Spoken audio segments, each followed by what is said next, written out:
All right, fantastic. Hey, good to see everybody today, and looking forward to our time.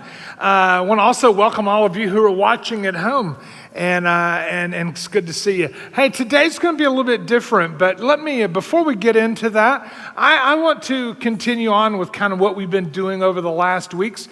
You know, I was thinking for 6 months ago or so, 5 months, and when I'd planned to do what we've been doing over the last weeks, I was thinking, we need to do something to kind of talk to us about what it means to be a believer, what it means to be His, what it means to be connected.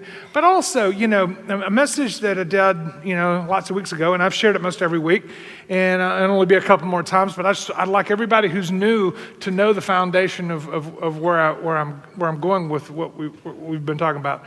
Is that message that when Jesus asked Peter, "Do you love me?" Right, and Peter said, "Lord, you know I love you," and Jesus asked it 3 times. And then Jesus' response to Peter saying, "I do love you," then Jesus said, "Then feed my lambs." And then the second and third were, "Then feed my sheep." So Jesus says, if you love Him, right, if you're His, then you're going to want to do something. And later in the verse it says, feed my sheep and follow me. So you have then this picture of this shepherd-sheep metaphor that Jesus used often, that the Bible used often, right? The Lord is my shepherd, Psalm 23. So the scripture uses that often about the sheep and shepherd. So what basically Jesus is telling Peter, listen, if you love me, if you're mine, then feed, which in that particular case, in shepherding, that means to nourish, that means to care for, that means to provide for. That means to serve the needs, which is exactly what a shepherd does. So feed, and then Jesus used the pronoun my, right? My sheep. Therefore, they're His. Hence, I love when I refer to believers, I love to refer to believers as those that are His, right? Jesus Himself said, "My sheep hear my voice and they follow me." So therefore, are you His? Are you His? Are you His? And so feed my and sheep happens to do those who are following Christ.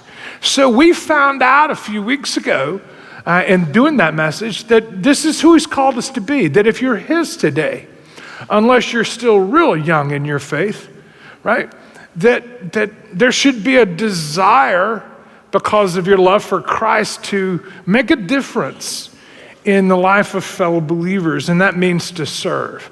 And this thought of serving comes in all shapes and sizes, which is what we've been talking about. I've had several reasons for doing what I've been doing over the last few weeks, and it's only going to be for a couple of more weeks. Because after this week, we're going to hit kind of some mission stuff. That is stuff that we're doing in our community that you can be a part of, right? And even stuff we're doing over, let's say, in Thailand, or a lot of different areas. Some I can't even name, right? And you say, "Well, Jeff, that's not for me." Well, that's the point of why I'm basically going through everything we do as a church, right? Which is amazing how much that goes on. And giving everybody the opportunity to know about it, to be aware of it, and to see, because over the weeks, it's just been really cool to see how different you guys are, right? Because people have responded to different things, or, "Oh, I love working with children. I want to do that," or, "Oh, that's me. That's me. I want to play an instrument. I want to sing in the choir. I want to sing. I have musical thought." And it comes in all shapes and sizes, down to those that love greeting people at the door. It comes in it's as widely varied, but it's a whole group of people working together, right, to be who He's called us to be, right? But see, it's the exact opposite of what this culture teaches you, is that you go to a church because of it meeting your needs, when the exact opposite of what the Bible tells us you and I are supposed to be. Isn't that incredible how that always works? So I've just been wanting to go through it, not because I'm trying to guilt anybody into anything. I have just found that the most fulfilled believers that I know are those who are serving in areas where they feel they're gifted. I mean, there's no more fun than that, right? There's no more fun than doing how God's gifted you and even what you're passionate about, right? And what you love to do. And so we've been walking down through these. And so I've brought a different person up here every week. And I'm going to do again the same today. And this may take a little bit longer because this one's a little longer list of the number. But I want you to know that everything that Pastor Tim says is every number, everything he shares with us and that everybody does, it represents a person who's giving their time and serving the Lord, if you will, feed my sheep here. So it's just, again, this is this great picture, right? This great picture. And so I'm asked Pastor Tim to come up. I told him to take as long as he needs because I want you to hear it. I want you to hear all because just so you know, today is kind of near and dear to my heart because this is the day my dad would have responded to, right? I call it the serving that nobody ever notices unless you stop doing it. Does that make sense? But this would have been my dad's day. That you're about to hear it. He was a little shyer, but he loved serving and behind the scenes kind of stuff. So anyway, just kind of listen up and just take a listen, if you will, to all that Tim's about to share with you. All right, Tim. Thank you, Pastor Jeff. And yeah, if the folks I'm about to share with you don't show up or don't come, then this church doesn't function. So it's that important, and it's a lot of people and a lot of different areas and everything. And so I am representing Doug Money here a little bit. A lot of you guys know Pastor Doug. He's on the phone constantly, probably has called many of you guys to serve.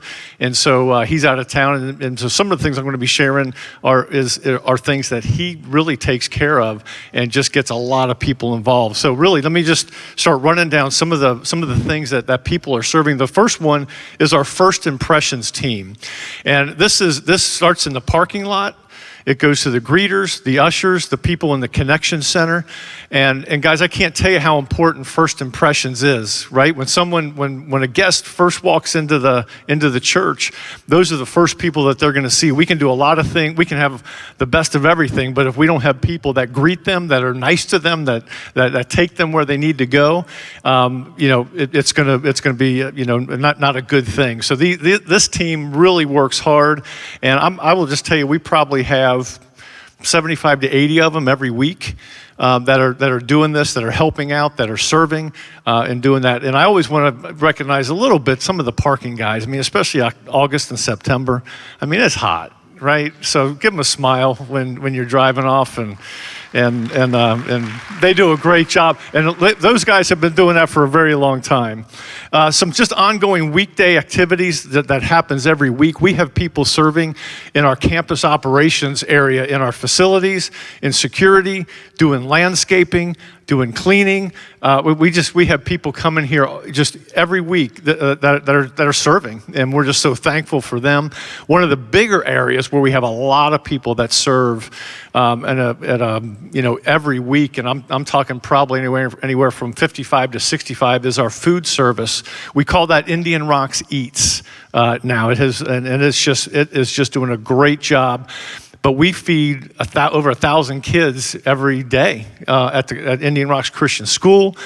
They've got all kinds of other things, but these people clean up, these people cook. It's amazing what they do. And we have guys that literally, their shift is on Monday. There's another one's shift is on Tuesday. And so these guys are just regularly coming, and it's just exciting to see them serve. Also with Leaf and Bean, the cafe, it's just, we wouldn't be able to do the things that we're doing without them. And keeping, especially Wednesday night dinners, keeping the prices as low as we can without volunteers, just helping, cleaning up, and doing all those things for us. So that's really important. One of the areas that I do oversee is our committees. Behind the scenes, we have 37 people that serve on committees here. Our stewardship committee that watch overs our finances. Our personnel committee that works with our HR department. Our long-range planning committee, they kind of come and go whenever we have projects going on. We got them together. They worked real hard for 2 to 3 years when we were building the kids building. But these guys met once a month on Wednesday nights, and our other committees meet usually Sunday afternoons. We have a missions committee that works with all of our missionaries, supporting all of our Faith Promise missionaries, the thrift store. And then we have an Indian Rocks Christian School Committee that works with our school administration just to make our school run smoothly and everything. And so that it's without these folks, I mean, it's our accountability. It's people watching over the finances, watching over personnel, and just all the things that are really important that happen around here, and just work really well with us. So that's an important function. You'll never see them. The only picture we could find was a groundbreaking, because we don't take pictures of meetings, so that would be kind of tough. Special events. We do have quite a few special events around here, and some big special events as well. The last one we really had was 1st of August. We had a parenting conference here on a Saturday. I remember, getting in here early, and there's already probably 45 to 50 volunteers in here ready to greet the people when they come here, take the tickets, and just the food service, and just getting everything ready. And that was just worked out really, really well. The next big event that we have coming is on the first Thursday of Jamboree. We have Big Daddy Weave coming here for a concert, which is going to be phenomenal. But I will tell you, it's going to take about 100 people, 100 volunteers, between ticket takers, between the roadies that are loading in and loading out and helping these guys set everything up.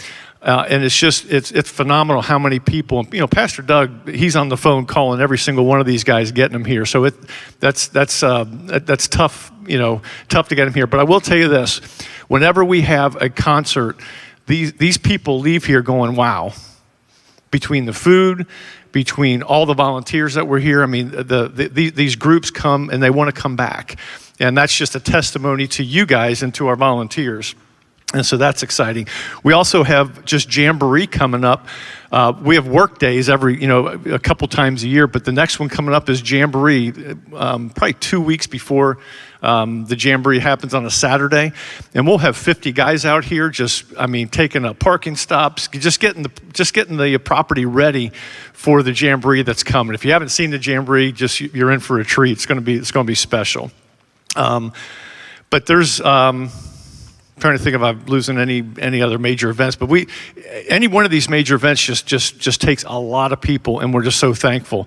One of the Christmas things that happen around here. So whenever we have the Christmas program, again, you're talking 50 to 60 people that are here just helping people seat, just ushers handing out programs and making things happen and making the Christmas program run really, really smooth. Christmas Eve service is the same way. And then the one thing that not a whole lot of people understand is our Christmas decorations. We have about, again, 40 to 50 people that come in right before Thanksgiving, and they put up all the Christmas decorations. And all of a sudden, one day you walk in, there's a Christmas tree, and there's wreaths, and there's lights, and there's all kinds of things happening. So we are so thankful for them. And then they come in January and take them down too. So that's even better. So we're thankful for them. And the last thing that I have is our member calls. And I don't know if if you're a church member here, once the pandemic started, we started calling everybody once a month, and then it got to once a quarter, but just we're calling everybody just to check on you. And a lot of people doesn't make a difference, but I'm telling you what, it's a lifeline for some people that just can't get out or whatever. And so we're just so thankful for, again, we have about 50 people making these calls, and they do it from home, and they do it graciously, and just ask them how they can be prayed for and just things like that. So it's just real exciting. But guys, I will just tell you, so many of these people just go unseen. They go unnoticed, but yet they serve faithfully every single week. And we're just so thankful. And we're just so thankful for you. I know a lot of you are out there. I'm just talking to you. And so we're just so thankful for you. And again, we couldn't do it without you. Pastor Jeff. All right. Well, I've kind of made a pact with myself. We're going to try to at least verbally share everything we do, right? So that's what I told him. And you know, every little thing you hear there, I was thinking about those calls. You understand that even still now, we have about, and a few weeks ago, we had twice as many watching online as were here. And it's starting to come back a little bit, but still you have a whole lot more people watching at home still. And so these calls have been huge. Imagine, 50 people calling, I don't know what it is, 4,200, 4,500 people, right? All right. But if you hate that, then don't volunteer for that. Does that make sense?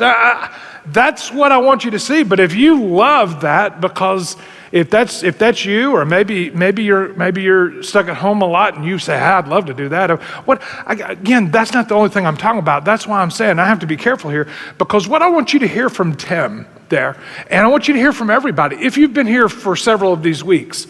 Remember, the first week was CR, and there was probably, I think there's 15 to 20 volunteers that make that run. And then we have our children's ministry, preschool, right, and children. And that takes about 130 people a week for that to function, all right? And then, then the high school ministry, middle school, high school, and then you have the worship ministry, right? And you think about, again, in here, you see all these. We've got 19 or 17 different guitarists. We have whatever. If you look at all of them up here, but then look at the other services with a choir and an orchestra, right? And you have praise singers. You have all those things. And remember, you look at the hundreds of people that commit to do that, right? And then you go from there to small groups, which needs a huge amount of volunteers, those to lead them, and that's where the basic care happens. And then if you want to follow along with our men's ministry, our women's ministry, and then the seniors, and then everything that Tenton said, there are 20 people here, 100 people here, whatever. You start adding all that up, you're starting to see that 95%, I've been telling you, of what goes on around here is done by volunteers. And I think I'm being nice. I think it may be more like 97%. It's like when somebody comes up to me and says, hey, Pastor, I have an idea. I think we ought, as a church, to be doing fill in the blank. Right? And here's my response if you come talk to me. This may help you. Here's my response. Oh, that's awesome. You're the chairman. And so go out and gather you some people who are interested and passionate about the same thing, and then tell me what you need. All right? See, but most of the time people look at me and say, oh, no, Pastor, I'm wanting you to do it. Right? So here's the incredible picture of that, right? Is this, if you don't find a group of people who want to volunteer and give their time, then the way I have to look at that is that God's probably not in it, right? Because my desire is to support you in whatever God lays on your heart. Now, if you're still young enough in your faith that I just still need to learn, that's fine. But if you feel, but majority, God will put something on your heart, and if it is Him, then there's going to be others that are going to be excited about doing the same thing. Most all of these, especially next week, when we talk about missions, when we talk about reaching out in our community and all the things that we do, it all started with one person having a heartbeat for something, and then that person wanting to do it, and then having to get help around them because you can't do it.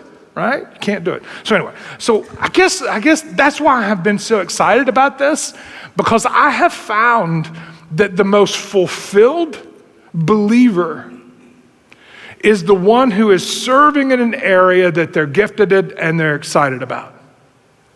Now, if we're making you serve in an area you hate, then stop. I mean, seriously. If you don't feel like you're serving the Lord there, then that's great. But remember, that is the cool part about it. Especially that's what Tim talked about today. That's where my dad would have volunteered. Setting up for jamboree, load-ins for concerts. That's my dad's stuff. That was down his alley. He loved doing stuff like that. But there's a handful of you that you would hate that. Well, then don't volunteer for that. You see, again, this is not some ploy, me trying to get you to serve. I have just found that when believers are serving, Jesus himself said that the greatest among us will be the servants. And Jesus also said that if you love me, to Peter, then you're going to serve. You're going to serve fellow believers, right? Feed my lambs, sheep and sheep. Lambs is just those who are the younger, obviously, that makes sense, those who are younger believers. So therefore, and we're the most needy when we're the youngest, that makes sense. And there's a lot of things like that. But mainly what I just wanted folks to get around is that we've heard it through this whole thing, whether it be, I love working with children, okay? Listen, if you don't like working with children, don't volunteer. Kimball, pray that you don't volunteer, all right? And so, again, listen to me, look at me. We're not desperate here. We're not. This is not the ship's gonna sink if you guys don't do something. No, this is not for us, this is for you. Why? Because this is who God's called you to be, right? And so the reason I'm going down everything we do, you're gonna see a whole lot in missions because you're not gonna believe. I mean, everything from sewing, right, to feeding children. It's as widely diverse when you get to missions as you can imagine. And so I just want to throw these things at you because as I'm seeing out in the halls, when people are asking questions, hey, that's me. That's what I'm doing every week. Oh, that's me, right? That's me. So anyway, so that's been the purpose and the point in doing why we're doing. And we only have a couple more weeks of this, and the rest of it after today is missions. And so I just wanted to, but today is that group, that non-noticed usually group, that duck's feet group. You know what I mean? The duck, going across the pond looks like it's effortless. But if you look under the water, the feet that's those people that nobody notices, but they're the ones that make the duck move.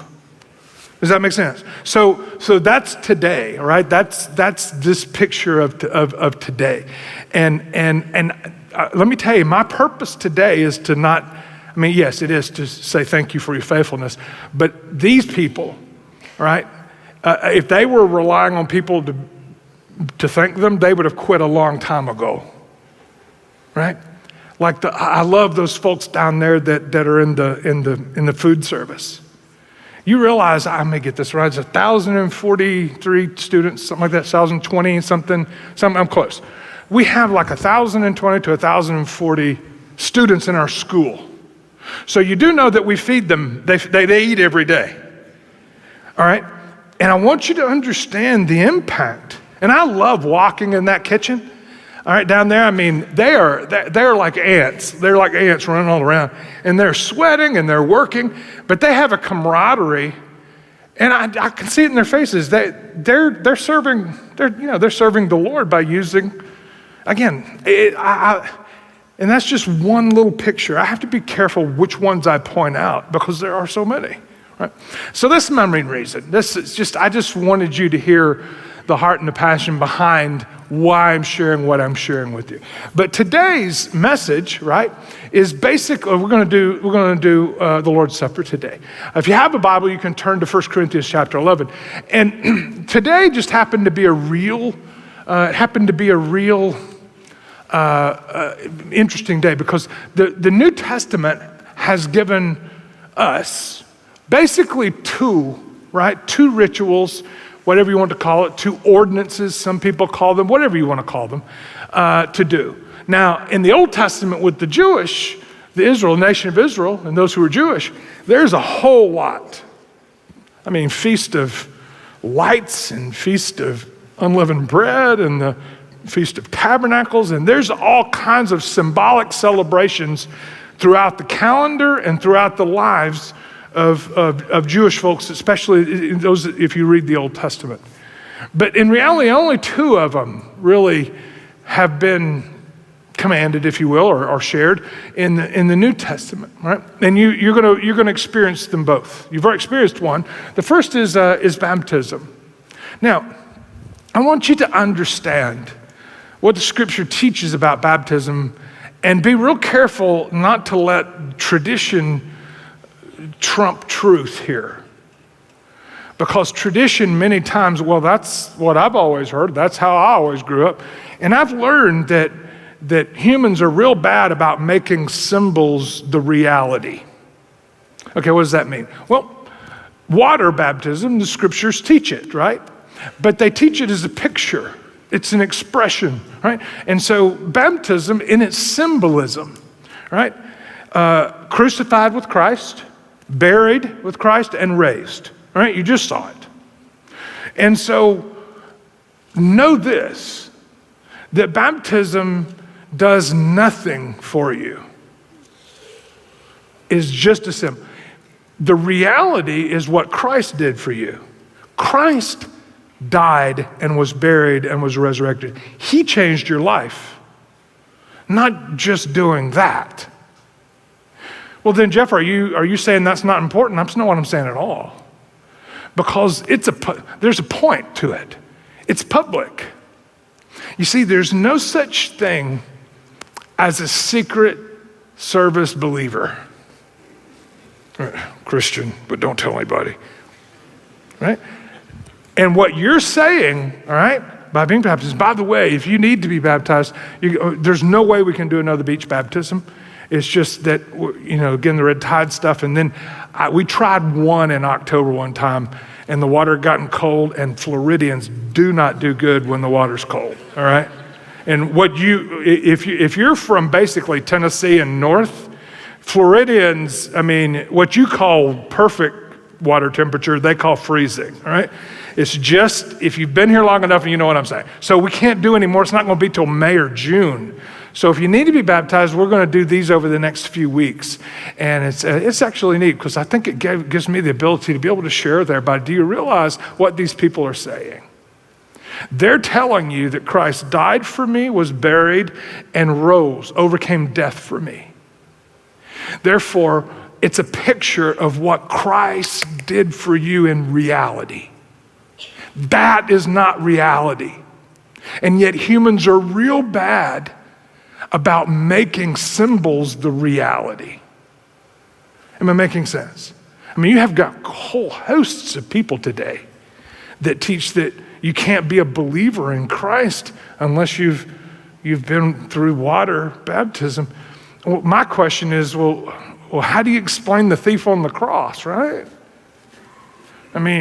Jesus said, today you'll be with me in paradise. Well, that guy wasn't baptized, obviously, right? So we're talking about the difference. So therefore, that becomes something that you do publicly. It's to share with everybody, I'm a believer. Through the years, I've had people, not recently, but through the years, I've had people who said, hey, Jeff,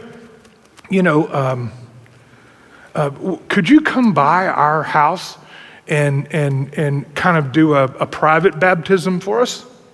And I understand what they're asking. But my answer is always no. I'm a little nicer than that. But you missed the point, right? Your salvation is not to be private. Now, it's very personal because it happens from within, but it is not to be private. That's why Jesus said, right, you're the light of the world. And then he told you what? Let it shine.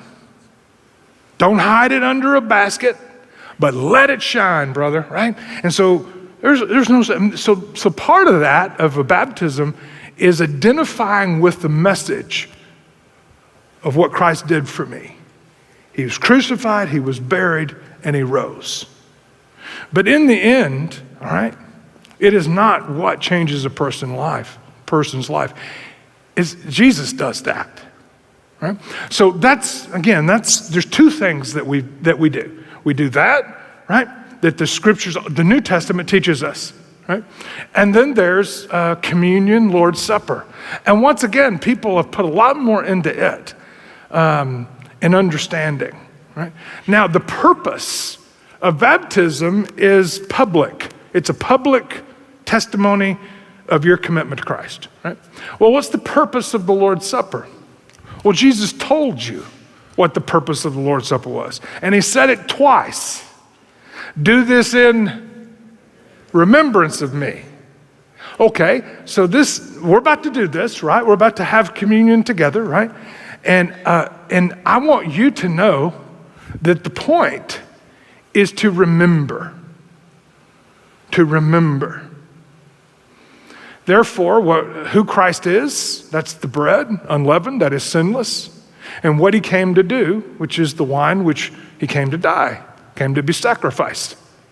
So you have these two pictures, right? And they are pictures, but they are designed to jog your memory, because sometimes our memories, right, we forget easily, right? You know, there are lots of holidays, and our family loves them, right? But one of our great holidays that we've always loved was Thanksgiving. That's one of my favorites. We have one person in our family. We have 4 children, Martha and I, and 4 children, and we have one person, all right, in our family is that you can call the family historian. Bless her heart, ever since she was little, she took pictures, especially when the picture on the phone thing came around, right? And she's the one that made the scrapbooks of the pictures, and then usually every Thanksgiving, we'll thumb through one of them or 2 of them, most of the time. And now it's getting a little different because they're all gone, but we'll thumb through, and you remember when, you dropped the turkey on the, and, or when you added skim milk when it was supposed to be whole milk. I mean, the whole thing was all these reminders, but they're good memories, and they're wonderful memories. And when you talk about them, you know what happens when you remember? Your perspective changes, and you begin to be grateful for what you have, right? But when you get forgetful, you begin to gripe and complain and be ungrateful. So then, what is this whole Lord's Supper about? It's all about you, I found out. I have been doing this for years and years and years and years and years and years and years with lots of believers. And the one thing I have learned, that every time you do a communion service, it is totally dependent upon the person who is doing it, who's participating. Because if they're remembering, then they're becoming grateful. In fact, early on, the Lord's Supper became known as the Eucharist, right? Eucharist. Now, that's a Greek word. The EU means basically good, all right? But the thought means to give thanks. The word Eucharist means thanksgiving in Greek. That's what it means. So it spurs up, memories spur on. Our military has this saying, a quote, usually you'll hear it every Memorial Day. It's lest we forget. You see, guys, Memorial Day and the Lord's Supper are real similar, right? It's just 2 different things. Therefore, you and I, right, we live in freedom today because a lot of people made sacrifices so that we could have our freedom. And whenever you forget, you begin to take for granted what you have. And it's incredible, whenever you begin to take something for granted, that you begin to treat it with disdain. It's incredible how that works until you lose what you have. By the way, we have a whole lot of forgetting going on in our culture. People have no idea, right? The freedoms that you and I enjoy. Perspective, gratefulness is an incredible thing. Do we have problems? Oh yeah, right? Oh yeah. But see, it's this thought, right? So let's take this over to the Lord's Supper. Well, I always like to say this out loud. And I know a lot of you have heard it before, but I have found that a lot of people don't. You do realize that the communion, the Lord's Supper, has its foundations in Passover. And that when Jesus was doing the Last Supper, what you and I would call communion, that was Passover. He was having last Passover with his disciples. Now, if you've ever been to a Passover, which I have several times, it's a memory type thing. In fact, they were told the reason that they did the Passover, and they still do it today, several thousand years, they celebrate this. And the reason's found in the Old Testament when it says, when your children ask, why are we eating unleavened bread? Why are we? Then you will tell your children, this is to remind us of our slavery and how God with his strong and mighty right arm delivered us from our slavery. For those of you who have ears to hear. So then Passover, Jesus tells the disciples that Passover is a picture of who he was and what he was going to do. And so it really is cool because unleavened bread, right? Unleavened bread, it's like a cracker, right? And leaven is in the Old Testament always been symbolic of sinfulness. So therefore, unleavened bread is that which is sinless. And Jesus himself said, that's me, that's my body, that's who I am. So therefore, this is where I come. And then the juice is what he came to do, right? Sacrifice. So this is why you hear me talk about it all the time, who Christ is and what he came to do. And both of these are found within the Lord's Supper. Baptism is mainly what he came to do, right? Crucified, buried, raised, right? But this one includes them both, right? And so then you have then this great picture because it was the nation of Israel was in slavery, physical slavery to the Egyptians. And then God sent a deliverer, right? Moses. And he's a picture of what Christ was going to do. God sent to deliver us from our slavery. It's pretty incredible for those of you who have ears to hear. So and the last plague was symbolic also, right? The death angel came by, and if you ate unleavened bread, and then you had to be in the house where the blood was on the door and it passed over. So you have this picture of both of these in the Passover, right? And so Jesus said, that happened to Israel, but that's a picture of me. Right, this is my body, this is my blood. In other words, that's who I am, and that's why I've come. And it's the same concept. Oh, it's pretty incredible, right, when you begin to put it all together. So the reason that they did Passover was to never forget what God did for them. The reason you and I do the Lord's Supper, right, is so that we don't forget, right? We don't forget. So it's and this is why I've kind of made a pact with myself, right? And with the Lord, a commitment to him, that I will never do the Lord's Supper, right? Or communion unless I have lots of time to explain it to everybody. So that it just doesn't become this empty ritual that people go through and they don't remember a thing other than, the game starts at 1. Are you hearing me out loud? Right? So it's it's really a cool thing when you really begin to understand how all these things work. And that you and I, we don't worship the ritual, the symbols. We worship the one that the symbols represent, right? Therefore, that's where our gratefulness, that's where who we are gives itself. So we're going to jump into this and let you see some instructions from the scriptures. But again, guys, remember, this is, if you're his today, if you're truly his today, this is all about you, right? You and him, right? It's kind of like watching your home movies, right? And then you invite a friend over to sit there and watch them. Have you ever sat? I have. Have you ever sat and watched home movies that weren't yours? And you're doing your best to be polite. And they're all laughing. Hey, you remember when? And of course you weren't there. So, yeah. And let's be honest, somebody else's home movies are boring. Right? But if they're yours, they're tons of fun. because you're flooded with memories. Lord's Supper or home movies, if you're his. But if you're not his, this will bore you to tears.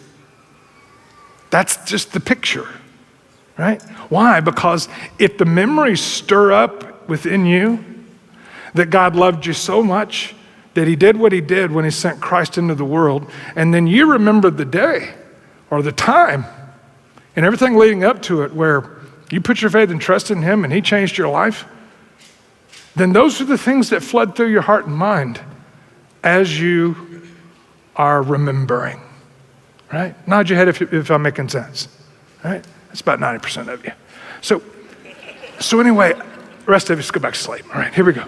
So then let's see just some few instructions, right? I mean, there are even groups of people that say that you can't even have your sins forgiven unless you do this.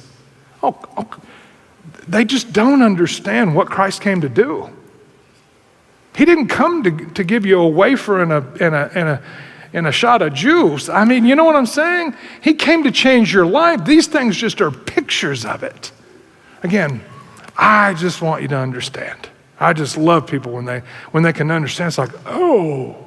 I've even had a couple of Jewish folks, and there are probably some Jewish folks here today, that came to me and said, well, I had no idea that Passover, Jesus was using Passover. I mean, again, why? Because when all you've got's the ritual, you lose all meaning of what it represents, and you're left with some dry ritual that does nobody any good, right?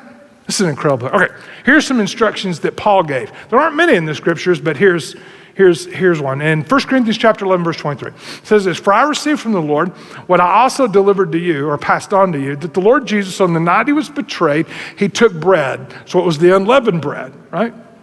And when he'd given thanks, he broke it. There's another picture, right? Unleavened bread, breaking it, right? Therefore, that which is sinless is broken for that which is sinful. And again, I don't have time to share with you all of them, but the pictures are wonderful, right? And they go deeper than you can imagine. Right? And then this is my body, which is for you. Do this in remembrance of me. This is a memory thing, right? And in the same way, he took the cup after the supper, right? And he said, this cup is the new covenant in my blood, right? Do this as often as you drink it in remembrance of me. So then there's this picture of spilling blood, dying, sacrifice is the picture here. Because of who I was able to do what I came to do. Becomes this great picture that is wrapped up in this picture of what we would call the Lord's Supper or communion. But it's a story that's been being told for several thousand years through Passover. If you have ears to hear, it's an incredible thing to think about. For as often as you eat the bread or drink the cup, you do proclaim the Lord's death until he comes. So basically the word proclaim means to herald or to preach, whatever you want to say. But basically within what we're doing today is Christ's death. That is who he was and what he came to do for you. So it's within. In fact, that's what we're told. It's pretty cool to think about. Right? Therefore, whoever eats the bread or drinks the cup of the Lord in an unworthy manner shall be guilty, of the body and the blood of the Lord. Question. Boy, we don't want to do that, right? Key phrase is in an unworthy manner. Well, after everything we've just simply talked through, what would an unworthy manner be? Well, here we go. If Jesus says the point of the Lord's Supper is remembrance, then to do it unworthily would to do it in not remembering. So just to kind of go through it and not even focus, just get through it, which is what the Corinthians were doing. If you remember the Corinthians, boy, they had slidden so far off track that their Lord's Supper was a big drunk, right? And so Paul's looking at them and saying, this has nothing to do with remembering your Lord. This is all about you getting drunk, right? That's an extreme case. But in our case, apathy is the thing that takes over. when you do something so many times, you can begin to just think, yeah, Jeff. Okay, let's go. And you fail to remember, right? This is what it's talking about, right? Therefore, anyone who eats or drinks in an unworthy manner. So basically what you need to do is just to focus and to remember. What do you mean, Jeff? Well, take a look at the next verse, verse 28. But a man or a woman must examine himself. That is, take a look inside, introspective. And in so doing, go ahead and eat the bread and drink the cup. So basically what it means is just to take a moment to focus. Let me tell you what I mean. Last night I did this, right? Came into the last night service, country church. And when I got here, right, because I have an admission to make. I watched college football most all afternoon before I came. I know you thought that I was fasting and praying before I got here last night, but I was not. I was watching college football all yesterday afternoon. Now, but when I got here, what did I need to do? I needed to focus. I needed to get all of that out of my brain and focus. Because this is what I'm supposed to do. There's nothing wrong with, looking and doing other things that are fun. But when you come to this stuff, nothing wrong with watching a game or going to the beach or whatever you like to do. I'm not saying anything. But what I am saying, when we get to this, it's time to focus. And guys, what really disturbs me, and the reason I do the Lord's Supper the way that I do it, what really disturbs me is that most all of my life and most time I've ever seen the Lord's Supper done, it's in this mindless ritual where nobody ever focuses on what they're doing, right? I won't say nobody, but you know what I'm talking about. In fact, most of the time, it's let's see how fast we can get this over, right? Because we've done it so many times.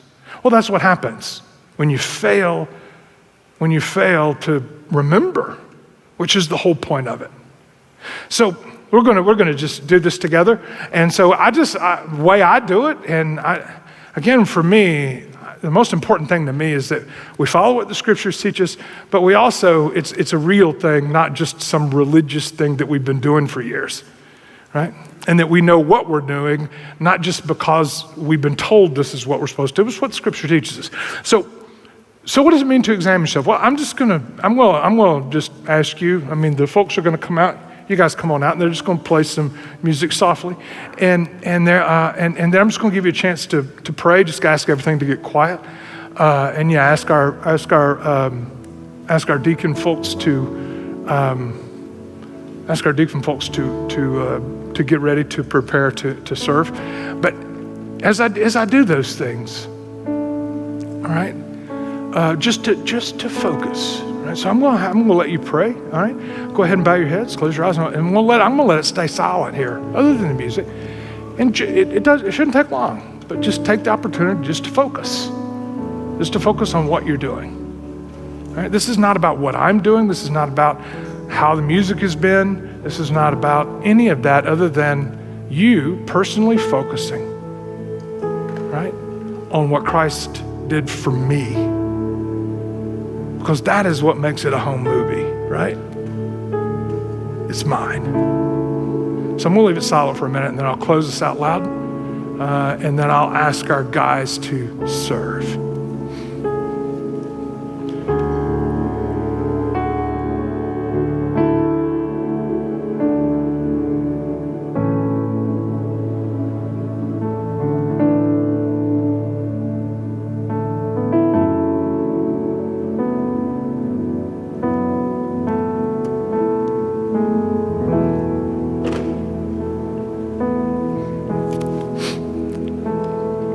Lord, this time is yours, and God, you told us that this time is to be about remembering. And so we understand, Lord, who Christ is, and he was Emmanuel, God with us. He was your son, and what he came to do, he came to sacrifice himself. But also, God, there's a change in our lives that has happened if we are yours, that we are also grateful for. So Lord, let this time be about that. And if anything good happens, Lord, we know it's because of you. And Lord, we pray this in Jesus' name. Amen.